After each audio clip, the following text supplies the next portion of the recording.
É um dos temas para análise com o comentador do ETV, Emanuel dos Santos. Boa tarde e muito obrigada pela sua presença. E começamos por este relatório sobre a lista VIP que iliba o secretário de Estado dos Assuntos Fiscais, Paulo Núncio. Acredita mesmo que Paulo Núncio não sabia desta lista, mesmo depois deste relatório? Bom, nós penso que temos que acreditar no relatório da Inspeção-Geral de Finanças. Mas tendo em conta o cargo que ocupa. É uma entidade séria. Portanto, o que nós devemos acreditar é que aquilo que foi investigado pela Inspeção-Geral de Finanças, os resultados são de confiar. Muito provavelmente, o que a Inspeção-Geral de Finanças não investigou, e eu não conheço os detalhes, eu penso que a investigação decorreu na área da administração tributária e não no gabinete do Sr. Secretário de Estado dos Assuntos Fiscais. Isso poderá fazer alguma diferença, mas, de qualquer modo, não temos que duvidar em relação aos resultados da Inspeção-Geral de Finanças.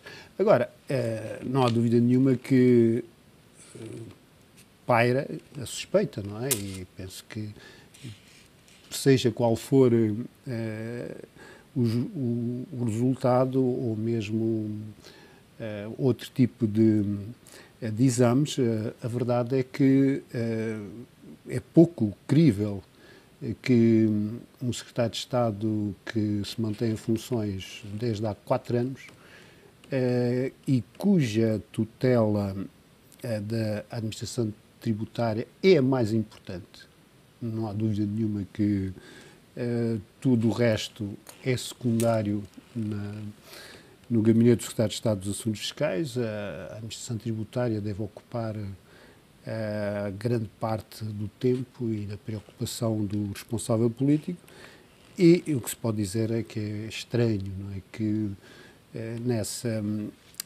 nessa administração decorram atos que envolvam o Primeiro-Ministro, o Presidente da República, ele próprio, Secretário de Estado dos Assuntos Fiscais, e o próprio não sabia de nada. E nesse sentido, até olhando aqui para algumas conclusões, a lista VIP era arbitrária e nem sequer era eficaz para proteger o sigilo fiscal. A lista era arbitrária? Portanto, o problema é que é uma desresponsabilização o que está aqui em causa no discurso político. Portanto, o relatório da Inspeção-Geral de Finanças serve para desculpabilizar, para desresponsabilizar quem devia ser o primeiro responsável por tudo o que se passa na administração tributária. E nesse sentido, portanto, mesmo que não soubesse, tendo apenas por base as suspeitas que envolvem todo este caso, Paulo Núncio devia ter-se demitido na altura? Eu penso que por muito menos e pessoas com cargos mais elevados, com cargos de ministro, se demitiram. Portanto, isto mostra de alguma maneira que há pessoas que têm um apego ao poder, põem o poder acima de todas as coisas e, portanto, o Secretário de Estado dos Assuntos Fiscais, ao não tomar a decisão de se demitir, mostrou de alguma maneira que não assume na sua plenitude a responsabilidade que um membro do governo deve ter por todas as circunstâncias, por tudo o que ocorra na sua área que tutela. É evidente que há responsabilidade política, e essa é, em primeiro lugar, do Secretário de Estado, e depois há responsabilidades de caráter administrativo que são vistas no seu fórum próprio, não é? A verdade é que este relatório iliba Paulo Núncio, mas é extremamente duro para com os responsáveis da autoridade tributária. Ora bem, eu penso que se deve dar aqui uma nota de que a discussão como está a ser levada a efeito tem alguns danos colaterais na própria administração tributária, que, na minha maneira de ver, não são totalmente justos e justificados. Porque o que nós sabemos, ao contrário do que alguns responsáveis políticos já afirmaram, a administração tributária é uma organização que funciona. E nós, contribuintes, sabemos que funciona. E, portanto, não sabemos porque pagamos os impostos a tempo e a horas, e se não os pagamos, a administração tributária tem informação para saber que não pagamos. E, portanto, toma as suas medidas que permitem que o país, ao contrário, por exemplo, que se passa na Grécia, tenha controlo sobre as receitas fiscais e consiga fazer... A questão aqui não é se a autoridade tributária funciona, a questão aqui é a exposição dos contribuintes e dos dados dos contribuintes. Não, pois, isso é outro problema, mas não devemos, na minha opinião, misturar as coisas. Portanto, porque eu ouvi afirmações muito graves, não é? Dizendo que o que se passava na administração tributária mostrava que havia uma desorganização e que todos faziam o que queriam e, portanto, não havia ali liderança ou não havia regras e normas. Mas este caso leva a que os contribuintes possam ter desconfiança no sistema. Vamos lá ver. Uma coisa é a eficácia do sistema na missão fundamental, que é a coleta de impostos. Não é? E aí, a administração tributária, nós temos que separar as águas. Funciona com eficácia. Nós podemos não gostar de demasiada eficácia, mas a verdade é que tem Mas a questão é se funciona com eficácia à custa da exposição dos contribuintes. Agora vamos para o outro plano, que é a questão do sigilo fiscal. Aí as coisas não têm corrido bem. E nós temos denunciado isso, porque, repare, é um direito que os contribuintes têm e esse direito não tem sido respeitado por algumas pessoas que trabalham na administração tributária. Mas não podemos, na minha opinião, portanto, considerar que o conjunto dos milhares e milhares de funcionários da administração tributária não tenham presente esse princípio, porque basta haver um certo número de pessoas, como há em todas as organizações, que não cumprem as regras para que seja posto em causa, de facto. Mas aqui é grave. Direito dos contribuintes é muito grave e por isso deviam ser tomadas medidas. Aliás, e penso que vão ser tomadas neste momento já para está evitar a ser preparado, que isso volte a ocorrer. Está a ser preparado um novo plano de ação, mas a verdade é que até aqui houve 2.000 contribuintes com os seus dados completamente expostos a vários funcionários do fisco. Nesse sentido, eu pergunto-lhe, tendo em conta que está a ser preparado um plano de ação, se devia haver, por exemplo, níveis de acesso aos dados dentro da autoridade tributária. Eu defendo que sim. Aliás, já numa ocasião anterior, defendi que devia ser definido o chamado perfil do funcionário relativamente ao acesso dos dados do contribuinte. Eu sei que isso não é fácil, por exemplo, para os funcionários que trabalham nas repartições de finanças que estão distribuídas por todo o país e que eles precisam de aceder aos dados do contribuinte por razões funcionais. Mas em cada repartição pode haver, de facto, um conjunto de pessoas, um número o mínimo possível, que possa ter acesso, de um modo geral, a todos os contribuintes. Mas a maioria dos funcionários que não têm necessidade de ter esse acesso não têm que ter. Esse é que é o ponto, e é assim que julgo eu, que se faz nas organizações relativamente à questão da utilização da informática e o acesso a dados. Que outras medidas poderiam ser tomadas, na sua opinião? Bom, eu não sou, já o defendi, eu nessa matéria do sigilo fiscal não sou demasiado ortodoxo. Eu penso que sou mais pelo princípio da transparência do que propriamente do sigilo. Portanto, na sua opinião, devia acabar o sigilo fiscal? Quem não deve, não teme. Vamos lá ver. Na minha opinião, não vejo qualquer problema se as leis estão equilibradas e estiverem com uma carga fiscal razoável, aceitável para o tipo de serviços públicos que nós temos. Eu não vejo problemas que os dados dos impostos sejam mais ou menos públicos. Eu acredito que não devem ser utilizados para fins privados e ocultos. Não é? Mas eu, por exemplo, não tenho qualquer problema em que seja exposta toda a minha declaração de IRS. Não vejo problema nenhum.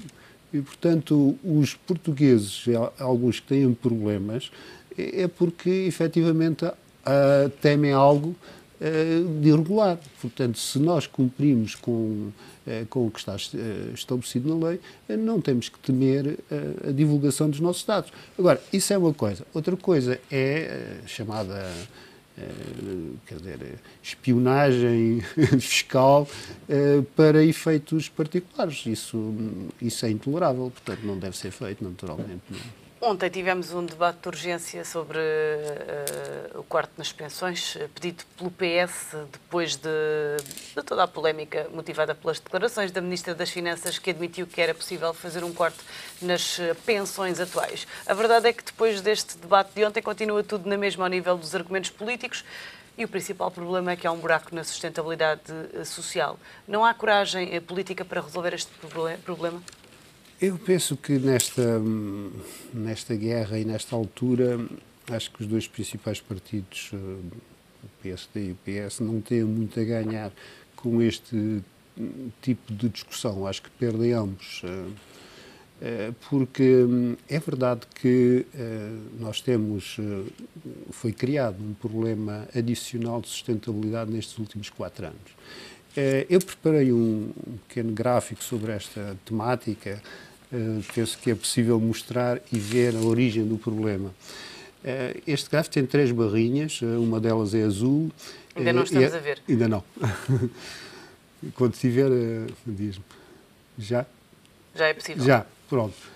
O gráfico mostra a diferença entre contribuições e cotizações para a Segurança Social, que são as receitas, e as despesas em pensões. Porque este é o indicador mais correto, na minha maneira de ver. Porque quando se fala em saldo da Segurança Social, nós estamos a contabilizar também as transferências do Orçamento de Estado. Esta diferença entre contribuições dos trabalhadores e pensões é o que melhor ilustra a evolução. Já retirou o gráfico, não me permitiu fazer o comentário. É que eu queria mostrar que esta diferença, que era positiva em 2007, passou negativa depois da crise internacional de 2009, em 2010, e a diferença veio-se a agravar, ou seja, o déficit aumentou. De maneira que em 2014 já temos um déficit entre contribuições e pensões da ordem, isto é só Segurança Social, não mete a Caixa Geral de Aposentações, de 1.700 milhões mais 1.700 milhões. Ora bem, isto ilustra, já pode retirar o gráfico, isto ilustra que o problema tem 2 lados. Tem um lado das receitas, que é das contribuições e cotizações dos trabalhadores e das entidades patronais, e tem um lado da despesa, que é a despesa com pensões.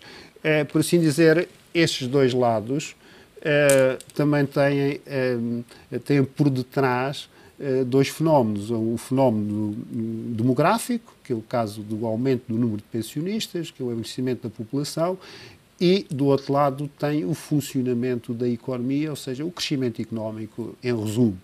E o que nós assistimos nos últimos 4 anos foi, durante 3 anos, uma queda do PIB e, no último ano, um crescimento ainda muito reduzido, e isto levou a que a economia não tivesse capacidade para sustentar o nosso sistema de pensões. Sistema esse que, em 2007, até tinha um pequeno excedente, se contarmos apenas, portanto, as contribuições e as pensões da Segurança Social.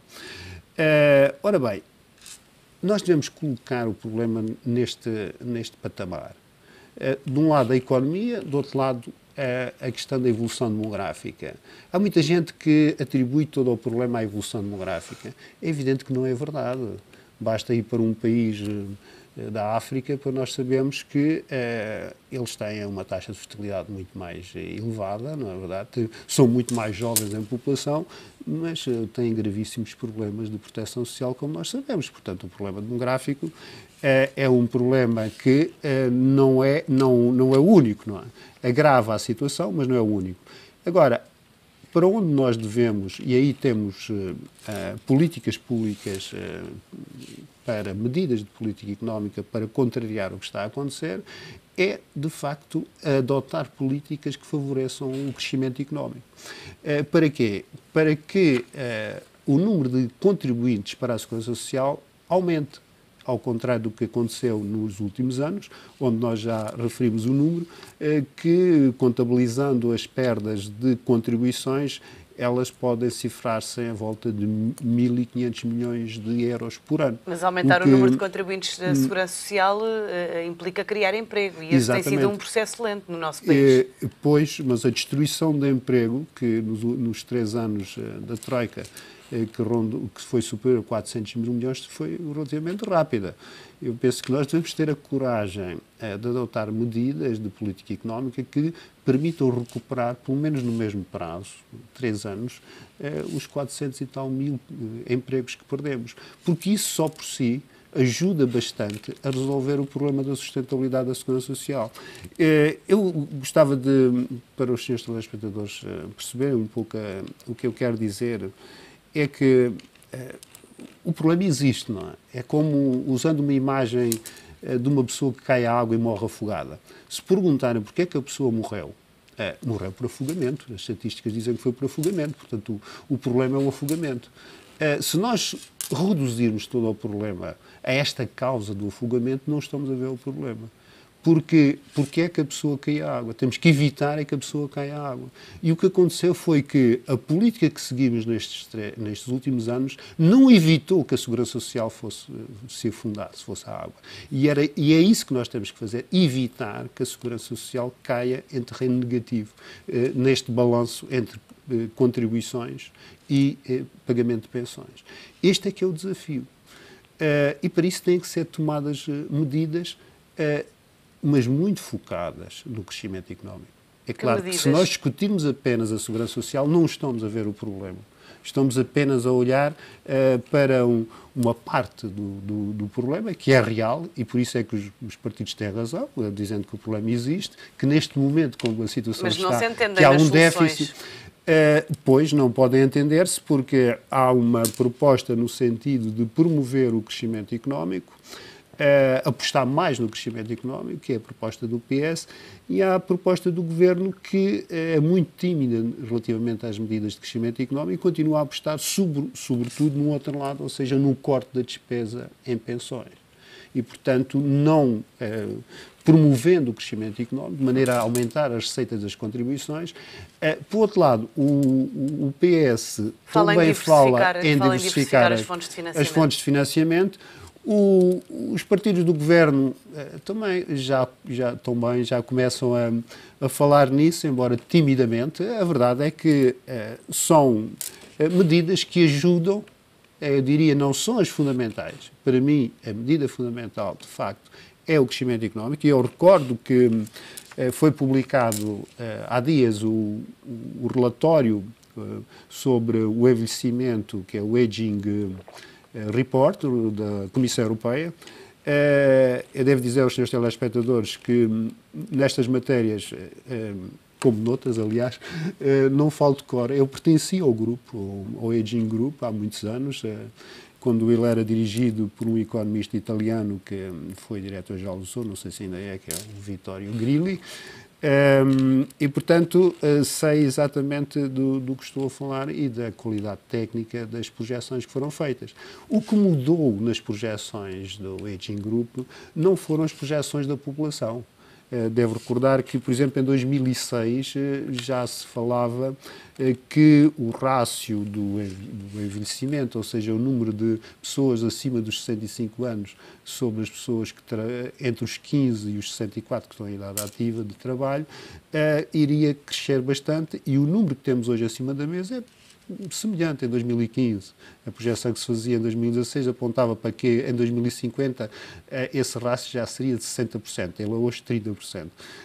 O correlatório de 2015 diz que em 2060 será 64%, portanto estamos mais ou menos em linha. Agora, a grande diferença, de facto, são as hipóteses sobre o crescimento da economia. Nós, em 2006, internamente, tínhamos projeções que punham o PIB a crescer em média de 2%, e já sabemos que essa taxa só foi atingida em 2007 e quase em 2010, foi 1,9%, mas daí para cá nunca mais atingiu valores semelhantes. E hoje, o correlatório de 2015 diz que a projeção subjacente do PIB per capita real, mesmo assim, ainda é de 1,4%, que é muito inferior aos tais 2%. E isto faz a grande diferença, não é? Porque com hipóteses como esta, é evidente que o sistema financeiro da Segurança Social não é sustentável. Portanto, nós temos que agir sobre estes aspectos do crescimento potencial, porque é muito importante. Ainda ontem estive numa conferência, o Fórum Portugal-Alemanha, atenção,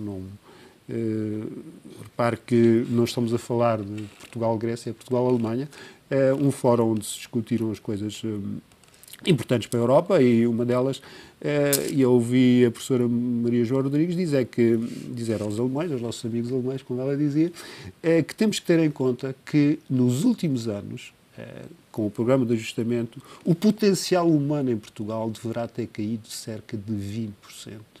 Repare, se o potencial humano cresceu 20%, e esse é um dos fatores muito importantes para o PIB potencial, nós temos que recuperar esse potencial humano. E esse potencial humano perdeu-se porquê? Perdeu-se com as pessoas desempregadas, perdeu-se com as pessoas desencorajadas, que já não procuram emprego, e perdeu-se também com a imigração, como nós sabemos, e em parte também com o aumento da precariedade do trabalho. E mesmo com tudo isso que refere, ainda há 720 mil pessoas sem trabalho em Portugal. Exatamente.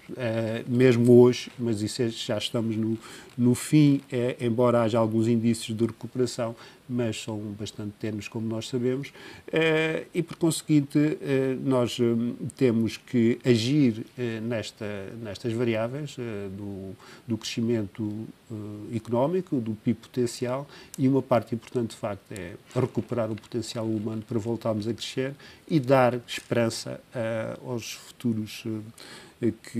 aos portugueses e aos futuros reformados, porque, caso contrário, eu já o disse neste programa e volto a repeti-lo, não acho bem, não acho patriótico que o país vá pedir emprestado ao estrangeiro para pagar os seus reformados.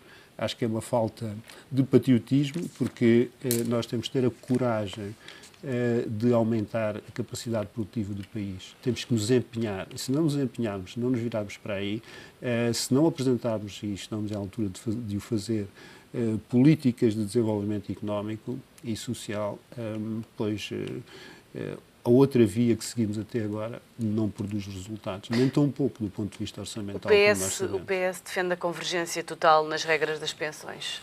O que é que lhe parece? Já é um princípio que vem desde 2005, finais de 2005. Aliás, mais uma vez, enfim, sem querer chamar por assim dizer, puxar a brasa à minha sardinha, eu fui o responsável pela tutela da CGA, e durante o mandato que fiz no governo fizemos pelo menos 3 revisões da lei de aposentações que visavam exatamente essa convergência. Aliás, tínhamos uma convergência gradual até 2014, e a nossa previsão é que, salvo pequenos segmentos da CGA, em 2014 a convergência seria perfeita. Aliás, a idade da reforma, como nós sabemos, que era 65 anos no setor privado, era aumentada gradualmente 6 meses. Houve uma medida, na minha opinião, errada, de antecipar essa medida para os funcionários públicos. Em vez de manter o passo de 6 meses, passaram de um ano para o outro para os 65 anos, o que, na minha opinião,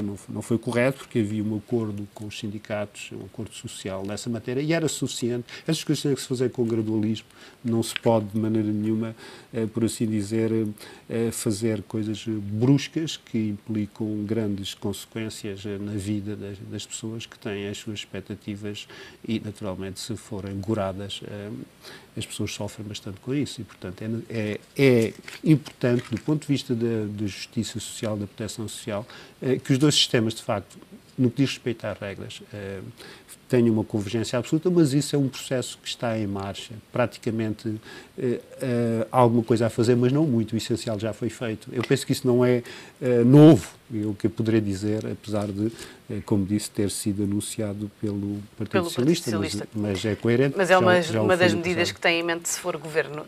Emanuel dos Santos, muito obrigada pela sua presença e análise nesta edição das 12, e até para a semana.